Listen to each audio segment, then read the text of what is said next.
Assalamualaikum, selamat pagi. Semoga semuanya dalam keadaan sehat walafiat ya. Baiklah, bertemu lagi bersama saya Nurlaili Rahmi, dosen jurusan Manajemen Informatika Politeknik Negeri Sriwijaya, Palembang. Nah, mata kuliah perbankan pada hari ini kita akan membahas tentang materi uang. Sudah siap untuk menyimak materi pada hari ini? Baiklah, mari kita dengarkan penjelasan berikut ini. Uang menjadi suatu benda yang sangat penting dalam aktivitas perekonomian di suatu negara. Dengan adanya uang, masyarakat dapat membeli barang dan jasa untuk memenuhi kebutuhan hidupnya. Apa sih yang dimaksud dengan uang? Pengertian uang secara luas adalah sesuatu yang dapat diterima secara umum sebagai alat pembayaran dalam suatu wilayah tertentu atau sebagai alat untuk melakukan pembelian barang dan jasa di suatu wilayah. Sejarah munculnya uang. Untuk memudahkan pemahaman tentang sejarah uang, maka dibagi menjadi 4 bagian, mulai dari masa sebelum barter, masa uang komoditas, dan masa uang logam dan kertas. Pada masa sebelum barter, manusia memenuhi kebutuhan hidup dengan kemampuan atau usahanya sendiri, yakni dengan bergantung pada alam, dengan melakukan kegiatan berburu dan meramu. Seiring berjalannya waktu, manusia beralih secara bertahap dari gaya hidup berburu dan meramu menuju bercocok tanam dan memelihara hewan ternak untuk memenuhi kebutuhannya. Perkembangan selanjutnya, yakni masa barter, manusia dihadapkan dalam satu masalah bahwa dengan bercocok tanam masih belum bisa memenuhi kebutuhan hidup. Manusia membutuhkan hasil produksi orang lain untuk memenuhi kebutuhan yang tidak dapat dihasilkan sendiri. Pada masa inilah terjadi barter, yakni kegiatan tukar-menukar barang yang terjadi antara dua pihak tanpa melibatkan uang sebagai alat transaksi. Mulainya manusia berpikir bahwa barter adalah keputusan yang tepat dalam memenuhi kebutuhan satu sama lain. Namun, banyak kesulitan yang dirasakan. Sulit menemukan orang yang memiliki barang yang diinginkan dan mau menukarkan barang yang dimilikinya tersebut, serta sulit menemukan barang yang memiliki nilai tukar yang seimbang atau hampir sama nilainya. Kesulitan dalam sistem barter memunculkan gagasan untuk menggunakan benda-benda atau komoditi tertentu sebagai alat tukar. Benda-benda yang disepakati adalah benda-benda yang dapat diterima secara umum, bernilai tinggi, dan juga barang-barang yang merupakan kebutuhan sehari-hari, seperti gandum, garam, kokoa, dan lain-lain. Namun pada masa ini masih juga terdapat masalah, karena uang komoditi ini yang pertama tidak tahan lama karena memiliki masa pembusukan. Yang kedua, sulit menentukan nilai uang. Yang ketiga, membutuhkan sistem penyimpanan yang baik. Dan yang keempat, sulit untuk dibawa kemana-mana. Seiring berkembangnya zaman, komoditas tersebut digantikan oleh logam seperti emas dan tembaga. Mengapa harus logam? Karena memiliki nilai yang tinggi, digemari secara umum, tahan lama atau tidak mudah rusak, mudah dipindahkan, dan mudah dipecah tanpa mengurangi nilai.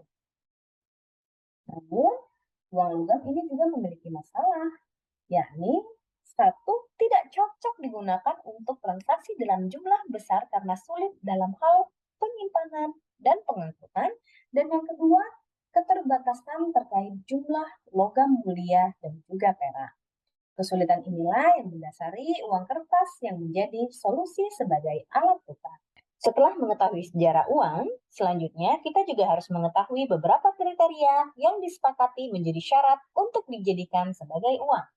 Yang pertama, diterima secara umum. Acceptability and cognizability. Artinya, uang harus dapat diterima secara umum penggunaannya, apakah sebagai alat tukar, penimbun kekayaan, atau sebagai standar pencicilan utang. Yang kedua, adanya jaminan, guaranteed by government. Setiap uang yang diterbitkan dijamin oleh pemerintah negara tertentu. Dengan adanya jaminan tersebut, maka penggunaan uang dapat dipercaya oleh masyarakat luas. Yang ketiga, nilai yang stabil. Stability of value. Nilai uang harus memiliki kestabilan dan ketetapan serta diusahakan fluktuasinya sekecil mungkin. Yang keempat, supply harus elastis. Elasticity of supply. Agar perdagangan dan usaha menjadi lancar, jumlah uang yang beredar di masyarakat haruslah mencukupi. Tersedianya uang dalam jumlah yang cukup disesuaikan dengan kondisi usaha atau kondisi perekonomian suatu wilayah. Yang kelima, mudah disimpan dan mudah dibawa. Storable and portability. Uang harus mudah disimpan di berbagai tempat termasuk dalam tempat yang kecil namun dalam jumlah yang besar. Uang juga harus mudah dibawa kemanapun. Dengan kata lain, mudah untuk dipindahkan dari satu tempat ke tempat lain atau dari satu tangan ke tangan lainnya dengan fisik kecil dan nominal besar sekalipun. Yang keenam, tidak mudah rusak atau durability. Uang hendaknya tidak mudah rusak dalam berbagai kondisi, baik robek atau luntur, terutama kondisi fisiknya mengingat frekuensi pemindahan uang dari satu tangan ke tangan lainnya demikian besar. Dan yang ketujuh, mudah untuk dibagi, divisibility. Uang mudah dibagi ke dalam satuan unit tertentu tanpa mengurangi nilai aslinya. Dengan berbagai nominal yang ada, guna kelancaran dalam melakukan transaksi, mulai dari nominal kecil sampai dengan nominal yang besar sekalipun. Selanjutnya, fungsi uang. Ada 4 fungsi uang. Untuk yang pertama adalah sebagai alat tukar-menukar. Dalam hal ini, uang digunakan sebagai alat untuk membeli atau menjual suatu barang maupun jasa. Yang kedua, satuan hitung. Fungsi uang sebagai satuan hitung menunjukkan nilai dari barang dan jasa yang dijual atau dibeli. Yang ketiga, penimbun kekayaan. Dengan menyimpan uang, berarti kita menyimpan atau menimbun kekayaan sejumlah uang. Karena nilai uang tersebut tidak akan berubah. Yang keempat, standar pencicilan utang. Dengan adanya uang akan mempermudah menentukan standar pencicilan utang piutang secara tepat dan cepat, baik secara tunai maupun secara angsuran. Selanjutnya, jenis-jenis uang. Yang pertama, berdasarkan bahan pembuatnya terbagi menjadi 2, yakni uang logam dan uang kertas. Uang logam adalah uang yang terbuat dari logam, biasanya dari emas ataupun perak. Sedangkan uang kertas adalah uang dalam bentuk lembaran yang terbuat dari bahan kertas atau bahan lainnya yang menyerupai kertas. Yang kedua adalah jenis uang berdasarkan nilai yang terkandung di dalamnya, yakni bernilai penuh atau full-bodied money dan tidak bernilai penuh atau token money. Bernilai penuh full-bodied money berarti nilai intrinsik uang sama dengan nilai nominal. Artinya, nilai bahan yang digunakan untuk membuat uang sama dengan nominal yang tertera dalam uang tersebut. Sedangkan tidak bernilai penuh atau token money, nilai intrinsik atau nilai bahan yang digunakan untuk membuat uang lebih kecil dari nilai nominal yang tertera pada uang tersebut. Sedangkan yang ketiga, jenis uang berdasarkan lembaga yang mengeluarkannya adalah uang kartal dan uang giro. Uang kartal adalah alat bayar yang sah yang diterbitkan oleh bank sentral dalam bentuk uang logam dan kertas. Sedangkan uang giral adalah uang yang diterbitkan oleh bank umum berupa simpanan atau giro yang dapat ditarik sesuai dengan kebutuhan. Dan yang terakhir adalah jenis uang berdasarkan wilayah berlakunya. Terbagi menjadi 3, uang domestik yakni uang yang hanya berlaku di dalam wilayah tertentu, sedangkan uang regional adalah uang yang berlaku di kawasan yang lebih luas cakupannya daripada uang domestik. Yang ketiga, uang internasional adalah uang yang berlaku di beberapa wilayah negara di dunia. Baiklah, sebelum mengakhiri pertemuan pada hari ini, di sini juga akan dijelaskan uang yang berlaku di Indonesia.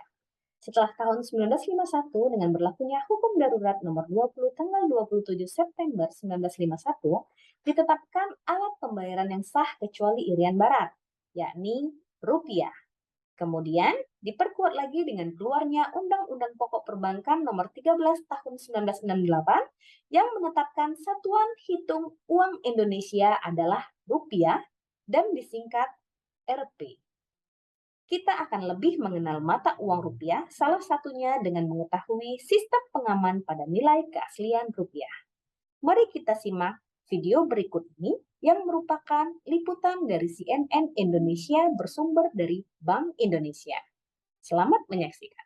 Dan selain desain, Bank Indonesia juga sering menambah pengamanan pada uang rupiah untuk mencegah beredarnya uang palsu. Salah satu unsur pengaman yang digunakan Bank Indonesia sejak 1995 adalah recto verso, yaitu gambar saling isi. Teknik cetak khusus ini membuat gambar yang saling membelakangi menjadi gambar utuh. Dan ini kalau kita perhatikan seperti apa sebenarnya fitur pengamanan yang diletakkan, gambar recto verso ini kalau Anda melihat di bagian belakang dan yang ada gambar gedung DPR MPR, sementara bagian ini juga ada di bagian muka gambar pahlawan Presiden Soekarno, juga ada gambar recto verso, dan tidak hanya uang Rp100.000, memang sejumlah uang pecahan lain, baik itu Rp50.000, Rp10.000, Rp20.000, dan juga Rp5.000 memiliki kode simbol recto verso ini untuk melihat saling isi, dan ini memang ditujukan untuk mencegah pemalsuan. Dan itu dia fitur pengamanan yang pertama. Bagaimana dengan fitur pengamanan berikutnya? Kita akan melihat lebih dekat lagi. Kalau tadi kita melihat seperti apa sebenarnya recto verso, dan masih ada fitur pengamanan lain, salah satunya ialah watermark ataupun tanda air. Dan gambar yang ada di dalam pengamanan ini hanya bisa terlihat jika diterawang ke arah cahaya. Jadi ini mungkin Anda nanti akan melihat jika menggunakan senter atau Anda arahkan ke arah cahaya. Mungkin Anda juga familiar dengan kata-kata dilihat, diraba, diterawang, seperti itu. Dan ini dia akan terlihat seperti itu watermark yang ada di uang tersebut. Tidak hanya uang Rp100.000, hampir keseluruhan uang kertas, bahkan uang Rp1.000 pun memiliki simbol watermark. Dan ini memang sepertinya menyulitkan jika ada pemalsuan uang. Dan tentu saja Anda membutuhkan ketelitian dan juga kesabaran jika menerima uang untuk mengecek apakah uang tersebut palsu ataukah uang asli. Dan yang ketiga, fitur pengamanan yang dimiliki oleh Bank Indonesia ialah bank pengaman. Maksud saya benang pengaman. Ya, benang pengaman ini biasanya ditanam atau dianyam secara vertikal seperti itu. Ini kalau Anda perhatikan biasanya ini warnanya memang berwarna silver seperti itu. Terlihat kalau di uang Rp20.000 Anda akan melihat seperti ini. Ini sebenarnya benang pengaman, dan ini juga difungsikan untuk mencegah pemalsuan uang, dan ini memang sejauh ini cukup berhasil walaupun sejumlah kasus pemalsuan uang masih terjadi. Ini memang membutuhkan perhatian masyarakat untuk lebih mengenal fitur pengaman apa saja yang ada pada uang asli mereka. Dan fitur pengamanan yang keempat yaitu tulisan mikro. Ini tulisan berukuran sangat kecil yang hanya dapat dilihat dengan kaca pembesar. Memang untuk sejumlah tempat perbelanjaan mereka selain menggunakan sinar UV juga menggunakan kaca pembesar untuk melihat lebih detail lagi. Ada tulisan-tulisan kecil. Mungkin Anda bisa melihat, saya sendiri agak kesulitan melihat di sini ada angka kecil yang menunjukkan Rp10.000, Rp1.000, Rp2.000, Rp5.000, dan ini sebenarnya memang akan bisa dilihat tulisan mikro ini dengan menggunakan kaca pembesar. Tadi sudah ada benang pengaman, tulisan mikro, watermark, recto verso, dan fitur pengaman selanjutnya, fitur pengaman kelima yaitu tinta berubah warna. Ini Anda perhatikan kalau di contohnya teknik ini diterapkan pada logo Bank Indonesia di sudut kanan bawah pada pecahan Rp20.000, Rp50.000, dan Rp100.000. Logo ini berubah warna jika dilihat dari sudut pandang tertentu. Ini tinta berubah warna ini akan berubah jika dilihat dari sudut pandang tertentu. Terkadang berwarna ungu seperti ini, tapi juga jika diubah cara mengamatinya dia akan berubah menjadi warna hijau seperti itu. Itu tadi. Dan selanjutnya ialah fitur pengamanan terakhir yang akan kami perlihatkan, dan juga mungkin sebenarnya selama ini Anda juga sudah tahu namun tidak begitu perhatian terhadap fitur-fitur pengaman tersebut. Ini kalau dari uang Rp100.000 ada gambar tersembunyi. Ini gambar tersembunyi. Kalau kita perhatikan uang Rp50.000 ini seperti ada penari, dan juga di uang Rp20.000 juga ada fitur gambar tersembunyi lainnya. Dan juga di sini ada fitur tersembunyi, ini hanya bisa dilihat dengan sinar ultraviolet seperti itu. Jadi ini dia 6 fitur pengaman yang ada di uang yang diterbitkan oleh Bank Indonesia. Jadi selalu ingat tanda-tanda pengaman ini agar Anda terhindar dari mendapatkan pemalsuan uang. Dan kita tinggalkan informasi mengenai uang rupiah ini, walaupun memang di tengah masyarakat itu beredar bercandaan ataupun anekdot seperti itu, karena kesejahteraan baru dicapai ketika uang proklamator berderet dalam dompet, bukan uang Patimura seperti itu. Tapi memang ini Anda harus butuh lebih detail lagi memahami seperti apa sebenarnya fitur pengaman dan juga uang asli yang beredar di tengah kita. Nah, setelah menyimak materi tentang uang pada hari ini dan sistem pengamanan pada nilai rupiah, semoga menumbuhkan kesadaran kita bersama bahwa dalam satu lembar uang rupiah memiliki banyak makna penting yang harus kita ketahui, sehingga ini dapat meminimalisir risiko akan terjadinya peningkatan pada kerusakan uang rupiah di Indonesia. Cintai rupiah, cintai Indonesia. Sekian, wassalamualaikum warahmatullahi wabarakatuh.